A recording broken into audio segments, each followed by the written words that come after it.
मासूम है लेकिन दिख नहीं रहे, लग नहीं रहे। ये जब घर से चले तो इनकी बीवी ने कहा कि जान जगनपुर जा रहे हो, तो इन्होंने कहा कि तुमने हमको जान क्यों कहा? तो इनकी बीवी ने कहा जानवर कहने में लंबा हो जाता है, तो थोड़ा शार्ट कर दिया। इन्होंने कहा रानी ये सब ना कहा करो। नर कंकाल साहब मजाक की दुनिया के शायर हैं। एक मर्तबा ये जंगल का सफर कर रहे थे, रास्ते में एक जोरदार बारिश होने लगी। इन्होंने सोचा कि मैं सर कहाँ छुपाऊं। बहुत दूर इन्हें एक कुटिया नजर आई। जब ये उसमें पहुंचे तो उसमें एक दोशीज़ा बैठी हुई थी। बहरहाल उसने खातिर तवाज़ो की, रात हुई। उसने कहा कि आप हमारे मेहमान हैं, इसलिए आप चारपाई पर सो लीजिए, मैं चटाई पर सो लेती हूँ। फैसला ये हुआ कि दोनों लोग एक चारपाई पर तकिए का आड़ करके सो गए। सुबह हुई, ये वापस जाने लगे। रास्ते में देखा कि बहुत मोटा पेड़ रास्ता रोके हुए है, गिरा हुआ है आंधी के जोर से। ये फिर गए उस दोशीज़ा के पास और कहने लगे कि बहुत मोटा पेड़ रास्ता रोके हुए है, गिरा है, कोई कुल्हाड़ी हो तो दो, उसे काटना है। तब वो दोशीज़ा झुझला के बोली कि जो रात भर में एक तकिया न हटा सका वो इतना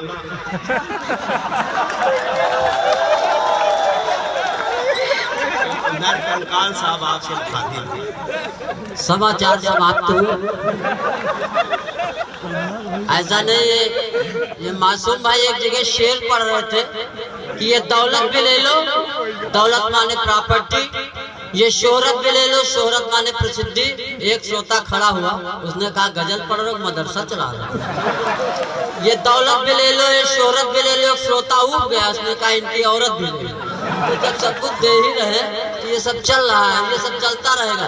देखिए हमको बहुत हल्के न लो, 80 ग्राम के हैं, लेकिन एक एक क्विंटल की कविता लेके आए। अच्छा बहुत लंबा नहीं पढ़ते, अभी जैसे पढ़ रहे थे हम कहा इतना लंबा पढ़ने का जरूरत। एक बार एक शायर पढ़ रहे थे, एक श्रोता मर गया, उनके ऊपर मुकदमा चला। तो जज ने कहा देखो तुम्हारी शायरी सुन के श्रोता मर गया, तुमको फांसी दी जाएगी, कोई अंतिम इच्छा हो तो बताओ। तो उन्होंने कहा जज साहब एक बार आप सुन लो। तो ऐसा तो नहीं बोल रहा हूँ, हाँ खींच लो भैया। वैसे दो ही लोग ब्यूटीफुल टाइप के हैंडसम है, एक साहिस्ता सना जी, एक हम तो हल्के न लो, बॉडी न देखो। ऐसा है कि प्यार मोहब्बत की बहुत गजलें आपने सुनी, बहुत शेर सुने। देखो हम शेर वेर नहीं पढ़ते, हम खुद शेर हैं, तो हम कहाँ पढ़े? इस तरह नहीं, अगर लिखना है तो इस तरह लिखो। हम प्यार मोहब्बत कभी नहीं किए कि मोहब्बत में इस कदर हम मटिया मेट हो गए, मोहब्बत में इस कदर हम मटिया मेट हो गए, और महबूबा की शादी हो गई 2 दिन लेट हो गए। महबूबा की शादी हो गई 2 दिन लेट हो गए, वो आज भी लग रही है ताजमहल, एक हम है कि फैल कर चाइना गेट हो गए। अच्छा अभी भाई उस्मान भाई और ये सब बहुत मुल्क की बहुत परवाह कर रहे थे, उनका मुल्क की ज्यादा परवाह न करो, नरकंकाल जिंदा है भी। हाँ मुल्क की ज्यादा परवाह तो होमगार्ड में भर्ती हो जाओ, डैश पे हमारी खोपड़ी का है काम रहो। वैसे हमारा मुल्क बहुत अच्छा है। अमेरिका वाले कहते हैं कि हमारे यहाँ कुत्ते कार चलाते हैं, चाइना वाले कहते हैं हमारे यहाँ बंदर हथियार चलाते हैं। हमने कहा चुप रहो, हमारे यहाँ गधे सरकार चलाते हैं। मतलब ये सब कोई जरूरत नहीं है सब कहने की। आइए हमारे बच्चे बड़ी देर से जग रहे हैं, इनके मतलब पे एक छोटा सा गीत पढ़ता हूँ। ज्यादा सांस नहीं खींच पाऊंगा, नहीं ना लौटे तो कोई जिम्मेदारी नहीं। बहुत से फिल्मी गाने आप लोगों ने सुने होंगे, बहुत से गाने सुने, लेकिन एक गीत 2-3 सालों से बज रहा, भैया खींच लो। वैसे हम द्रौपदी नहीं है कि खाते पिज्जा बर्गर ना छूते साग भाजी, और खूब टाइट कपड़ों में कॉलेज में रंगबाजी।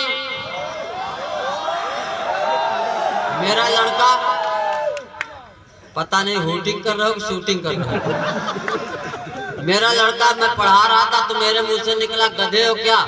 तो उसने कहा औकात में रहो, गधे न कहो, गधे की औलाद कहो। तो इन बच्चों के लिए पढ़ रहा हूँ कि खाते पिज्जा बर्गर ना छूते साग भाजी, खूब टाइट कपड़ों में कॉलेज में रंगबाजी, और सुन रहे मोबाइल में बाजा बाजी की नावा, सुन रहे मोबाइल में बाजा बाजी की ना बाजी। हमारी तहजीब बजेगा, और अगर बाजा बजाना तो एक बार जोरदार तालियां बजा दीजिए। हाँ, इतनी तालियों में हमारे बाल बच्चे पल जाएंगे। हाँ, बिल्कुल ईमानदारी के साथ कह रहा हूँ कि कह रहे माम डैडी ना पिता न माता जी, हो गए दूर बाबा हो गई दूर आजी, बस हाय हेलो टाटा ना छूते पाँव पाजी। सुन रहे मोबाइल में बाजा बाजी की ना। देखिए, बहुत सी समस्याएं हैं। जब हम घर से चले तो हमारी बीवी ने कहा कि फैजाबाद जा रहे हो, टमाटर लेके आ जाना। हमने कहा जब तुम हो तो टमाटर की क्या जरूरत है। कि मैंने कहा प्रिय महंगाई की बात करता हूँ कि मैंने कहा प्रिय तुम्हारे लिए ला सकता हूँ नैनो गाड़ी, या कहो खरीद के लाऊं बनारस से साड़ी, या कहो घुमा लाऊं खंडाला, या कहो दिखा लाऊं आगरे का ताज। पत्नी डोली घुड़क के बोली, 1.5 हड्डी के पहलवान, 1.5 हड्डी के पहलवान, सुनिए श्रीमान, नहीं चाहिए नैनो गाड़ी, नहीं पहननी बनारस की साड़ी, नहीं जाना खंडाला, नहीं देखना आगरे का ताज। अगर ला सकते हो तो ले आओ 2 किलो दाल, 3 किलो प्याज। मतलब देखिए, हम अपने औकात की बात करते हैं, ज्यादा वो बहुत बढ़ा चढ़ा के बात नहीं करते। बढ़ा चढ़ा के बात करनी भी नहीं चाहिए, अपने मतलब की बात कर लेना। और एक कविता मैं पढ़ता हूँ जो इंटरनेट पर भी, और आप लोगों ने सुनी, मजा लीजिए, क्योंकि बहुत कवि है, बहुत शायर अभी बैठे हुए हैं। अगर मैं ज्यादा पढ़ूंगा तो इनकी जमानत जब्त हो जाएगी। और अभी सुन रहा हूँ जो यहाँ के कन्वीनर साहब प्रधानी का, जो भैया आप बड़ी देर से खड़े, प्रधानी का इलेक्शन तो अभी नहीं है, थोड़ा देर से होगा। अच्छा, मुझे याद आता,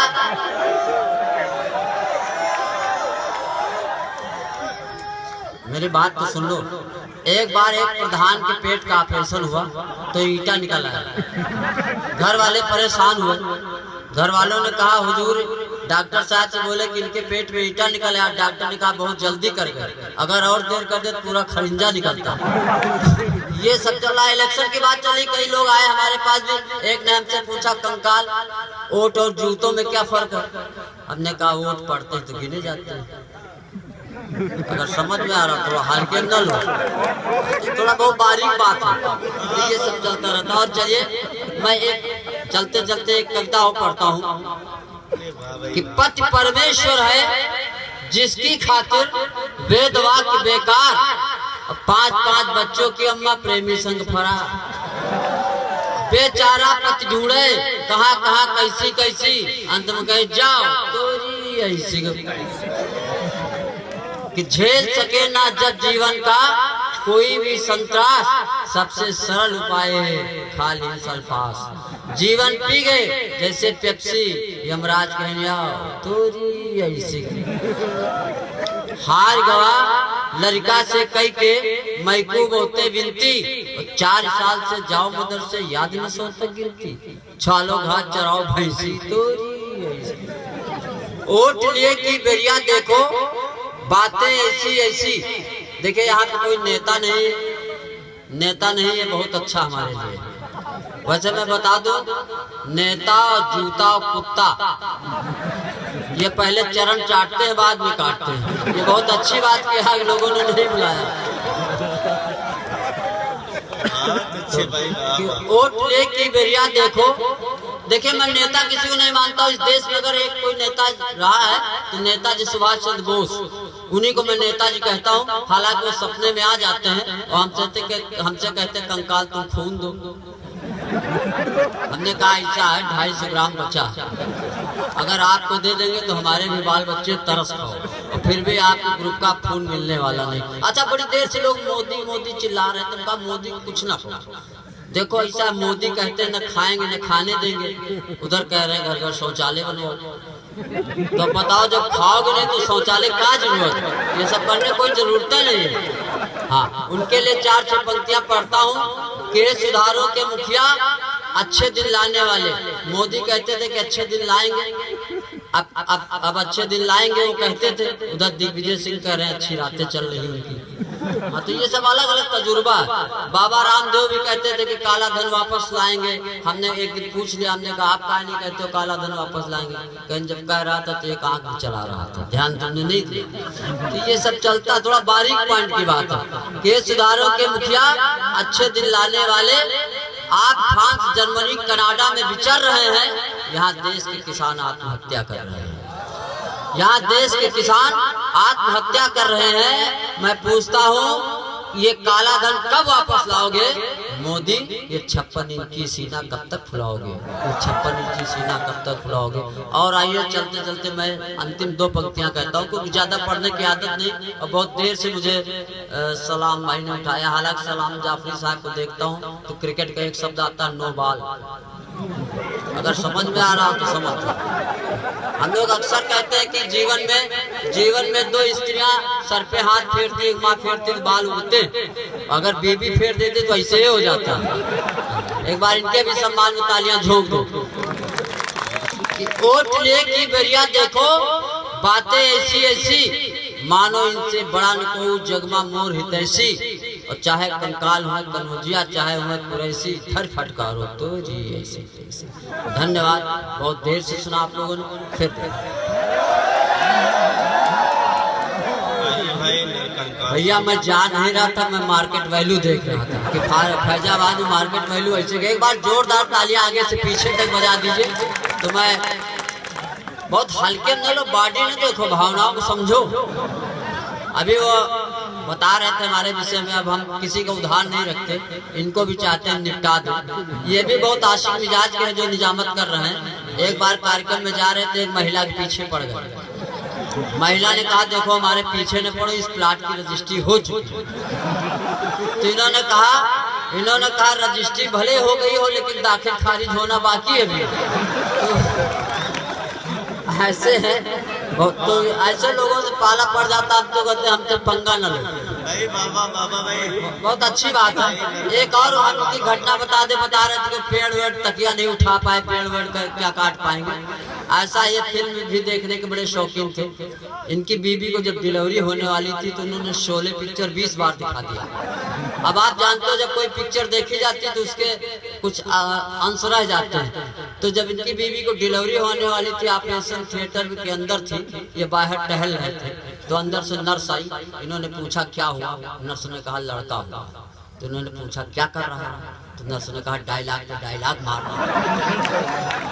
तो इन्होंने पूछा क्या डायलॉग मार रहा है? तो उसने कहा कि मम्मी का गला दबा के पूछ रहा बोल कितने आदमी थे। तो ये सब हो जाता है, ये सब चलता रहता है।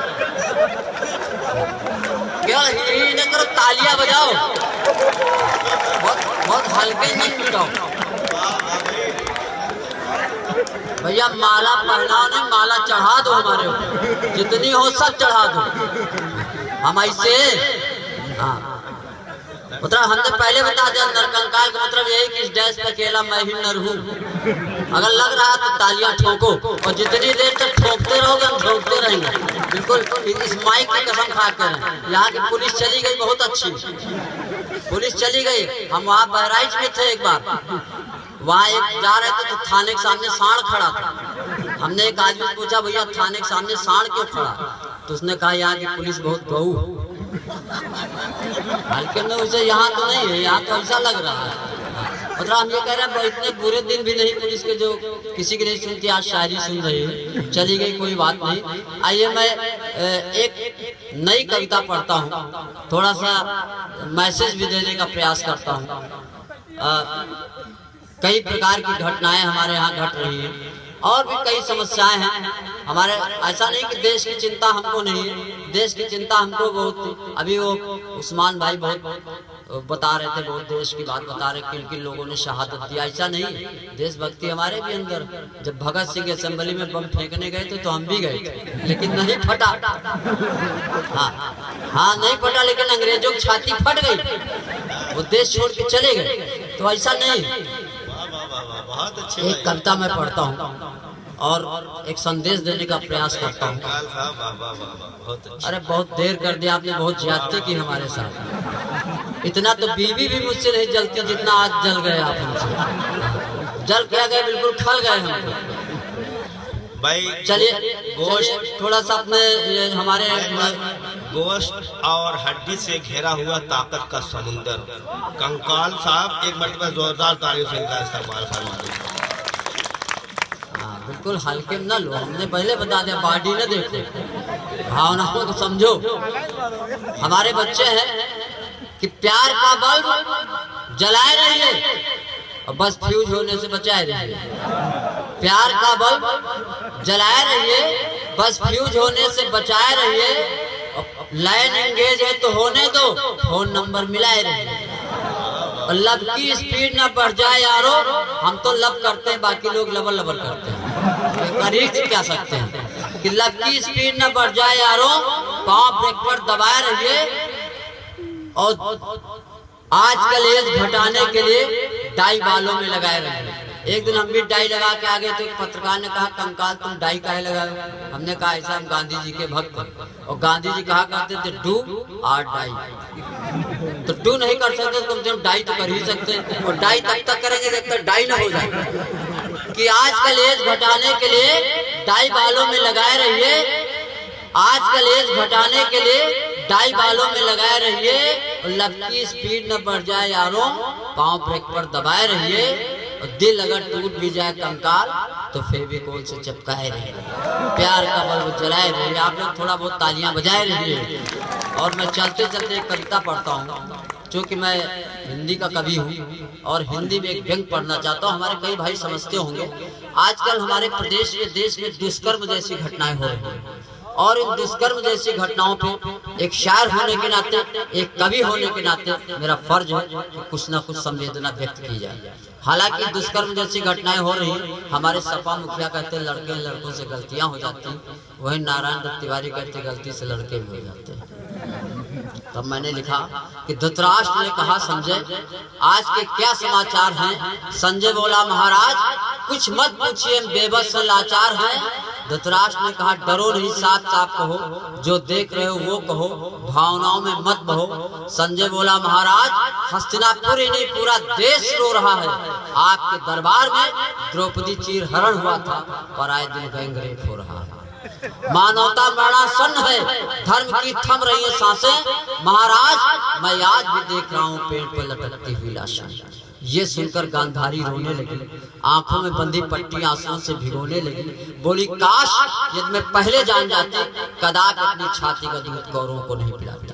धृतराष्ट्र ने कहा संजय पहेलियां मत बुझाओ, ये गैंगरेप क्या, इसे संस्कृत में समझाओ। संजय बोला महाराज ये शब्द संस्कृत में आ नहीं सकता, और जिस देश की संस्कृति में आ गया उसे कोई बचा नहीं सकता। धृतराष्ट्र ने कहा संजय जाओ किसी धर्म गुरु को बुलाकर लाओ। धर्म गुरु आए, चेहरे पर विषाद के बादल छाए। धृतराष्ट्र ने पूछा कौन हो, क्या है तुम्हारा नाम? धर्मगुरु बोले बापू आशाराम। धर्मगुरु बोले बापू आशाराम। संजय ने कहा महाराज जब तक पांचाली दुशासन के रक्त से अपने केस नहीं धोएगी, इस राष्ट्र की संस्कृति इसी तरह रहेगी। और जब तक भीम की गदा दुर्योधन की जांग नहीं तोड़ेगी, ये समस्या, ये बीमारी इस मुल्क का पिंड नहीं छोड़ेगी। धन्यवाद। बहुत अच्छे हजरात, जनाब नरकंकाल साहब अपने कलाम से नवाज रहे।